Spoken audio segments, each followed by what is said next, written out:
Hola amics, avui us vull fer un vídeo de reflexió, una mica per ajudar a reflexionar sobre coses que a mi em sembla que són interessants, que són positives.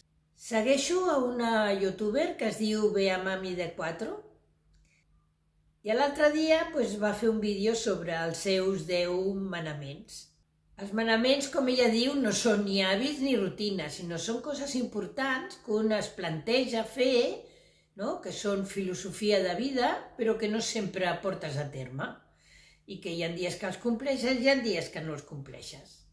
Em va agradar el vídeo, vaig gaudir-lo molt i quan ja l'havia vist vaig començar a reflexionar sobre quins serien els meus 10 manaments. No m'ho havia plantejat mai. Vaig trobar molts més de 10 manaments, però és clar, havia de prioritzar. Per tant, vaig escollir els 10 més importants. I he volgut fer aquest vídeo perquè aquest canal va d'això. Va de compartir idees i pensaments, coses que faig, coses que no faig, coses que em surten bé i coses que no surten bé. Per tant, anem a veure aquests 10 manaments. Anem allà?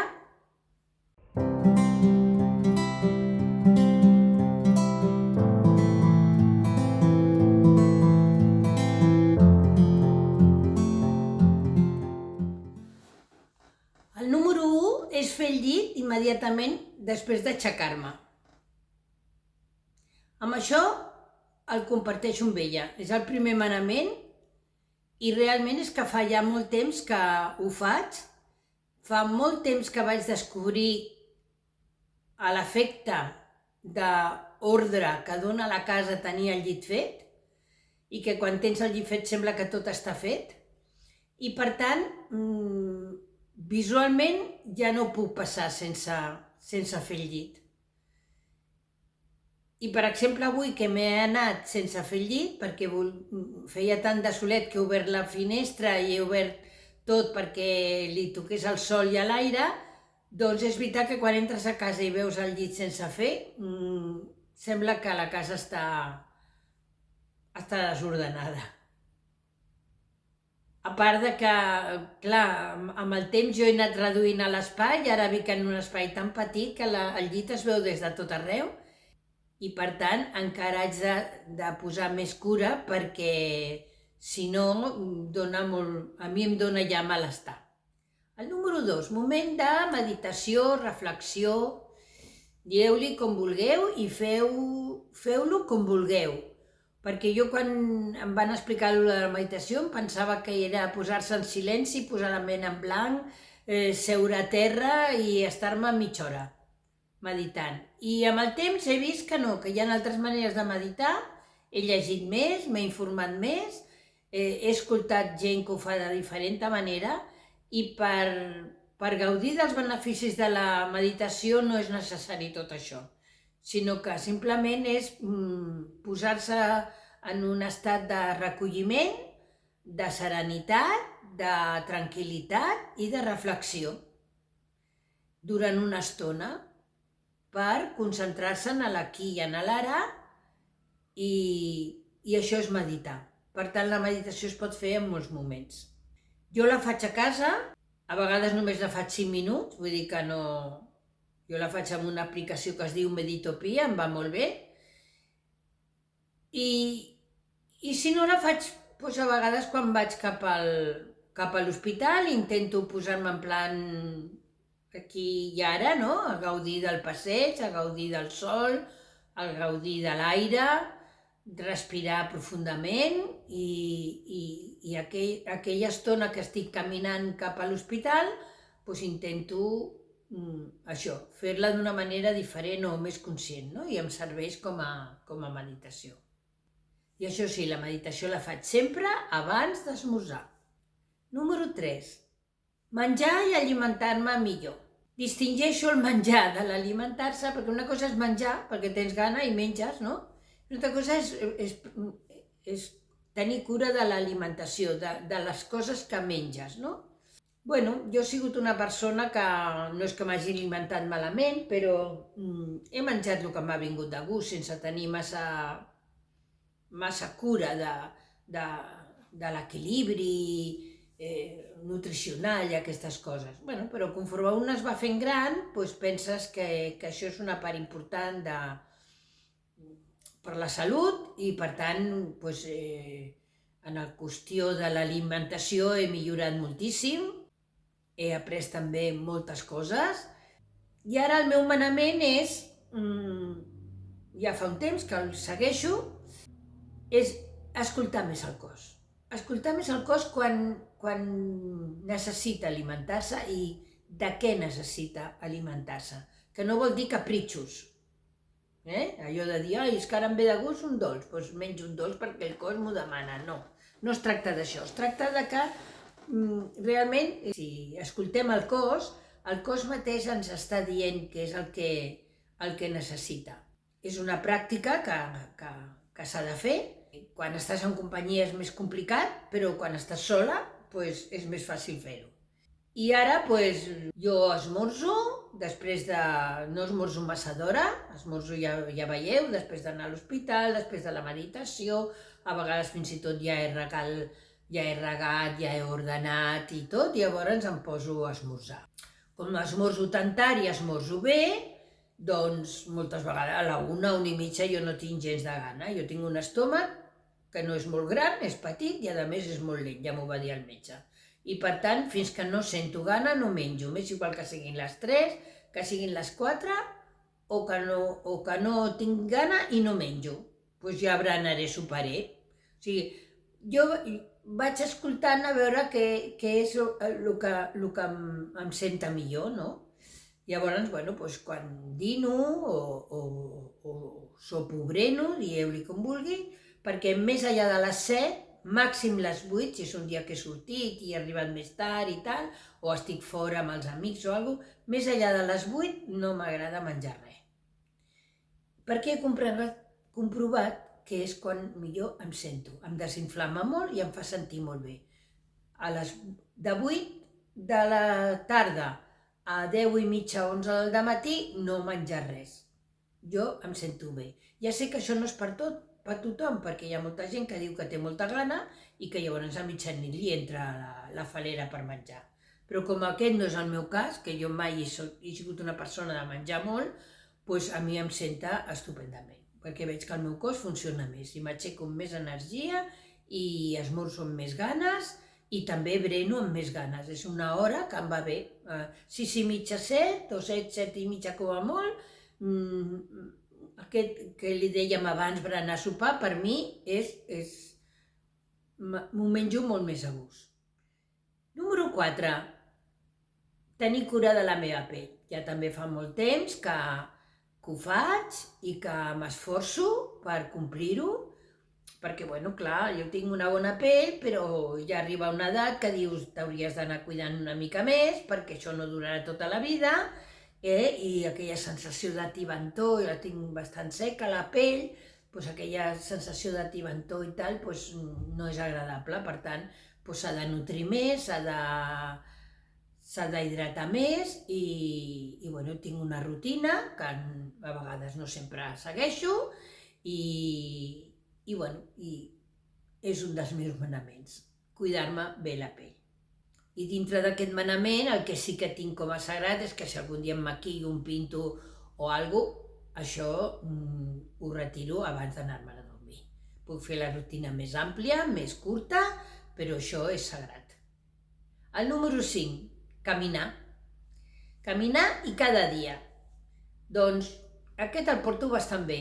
Des que estic aquí a Sabadell és molt més agradable sortir al carrer, sempre hi ha gent, sempre hi ha coses a veure, la ciutat és molt gran i per tant em ve molt de gust sortir. Ja com surto per la rehabilitació, ja això ja ho tinc garantitzat, però si no me'n vaig a veure les obres, que també és un altre bon motiu, que està a l'altra punta de Sabadell, i me'n vaig caminant, no agafo l'autobús ni res, me'n vaig passejant. També he de dir que aquest hivern hem tingut un temps magnífic i llavors ens ve més de gust caminar. Però bueno, ho porto bastant bé, això de caminar cada dia. I ara ve un manament que no és tant de rutina o tant de coses de la vida diària, sinó que és una cosa de filosofia, de manera de ser, de manera d'actuar, que és que jo penso que tothom té raó. Aquesta màxima ja fa temps que la practico perquè m'he adonat que és veritat, que és que tothom té raó, la seva raó. I llavors, clar, quan aquella frase que jo deia abans molt, no, és que jo tinc... Això no és veritat, això no és així, o no tens raó, doncs jo l'he tret del meu vocabulari. Quan interactuo amb persones, no? Estic parlant amb gent o intento, encara que ho pensi, no? que realment pensi que aquella persona està equivocada, m'ho callo. M'ho callo perquè és veritat. He arribat a la conclusió de que l'altra persona també té la seva raó i ho veu diferent que tu i per ella té la raó. Llavors no es pot discutir qui té més raó que l'altre. Tothom tenim la nostra raó i la nostra raó és segons el nostre punt de vista, les nostres circumstàncies i les nostres coses. Per tant, des d'aquest punt de vista de que tothom té raó, deixes de discutir moltíssim. Després el número 7 és un manament que m'he imposat fa no massa temps, però que quan tinc una estoneta penso en alguna cosa bona del passat. I quan jo dic pensar alguna cosa del passat, no és de forma angustiada, no? D'enyorança, de dir, oh, que bé estava llavors, ara que malament... No, és apreciar aquells bons moments que et van donar tanta felicitat i que aquella felicitat et va omplir, no? O et va canviar, o et va donar més eines per continuar endavant, o et va fer veure les coses de diferent manera. I d'aquests moments en tenim molts, i no és en plan nostàlgic, sinó al revés. És una mica el que a vegades diu a la filosofia budista, que diu que hauríem de saber d'agrair, no? D'agrair-ho tot. Doncs jo vaig en aquest camí, agrair a la vida totes les coses bones que he passat, que he viscut, i guardar-les en el pensament com a cosa positiva. I veure, de totes les coses sempre hi ha un cantó bo que ens dona aquesta positivitat davant de la vida i que ens ajuda a afrontar coses difícils. El número 8 és esforçar-me per aprendre. Sempre m'ha agradat aprendre coses noves. Sempre davant d'un repte m'he esforçat per entendre allò que no sabia i llavors encara estic oberta a aprendre moltes coses. Penso que la vida t'ofereix sempre moltes possibilitats d'anar aprenent coses noves. Per tant, quan em presenten alguna cosa que no sé, que no he fet mai, que no he anat, m'hi llenço perquè m'agrada tenir experiències noves i aprendre sempre coses noves. El número 9 és el pressupost. Sí, perquè amb això del pis, de la compra del pis, jo he estat una bona temporada, no sentint-me gaire bé, he tingut que sortir molt, he sortit molt, m'ho he passat molt bé, m'he distret molt, però també, clar, la butxaca es ressent. Per tant, ara que estic millor, ara que estic bé, és el moment d'enfocar-se en fer aquelles coses que vull fer, però mirant molt bé la butxaca, i acotant molt les meves despeses, i això es fa a través d'un pressupost, perquè amb el cap no, és apuntant-ho. Quan ho tens apuntat, ho veus clarament el que has gastat i el que no, i el que era necessari i el que no. Llavors, més a més, vaig rectificant aquest pressupost per ajustar-lo a les meves necessitats i al que jo necessito ara, perquè durant aquest any jo haig de recollir una sèrie de diners que m'aniran bé pel pis nou. I el número 10 és tenir cura de les persones que estan al meu voltant i m'estimen. Perquè si no tenim cura de les persones que estan per tu, que t'estimen i que estan al teu voltant, aquestes persones pateixen i a més les pots perdre.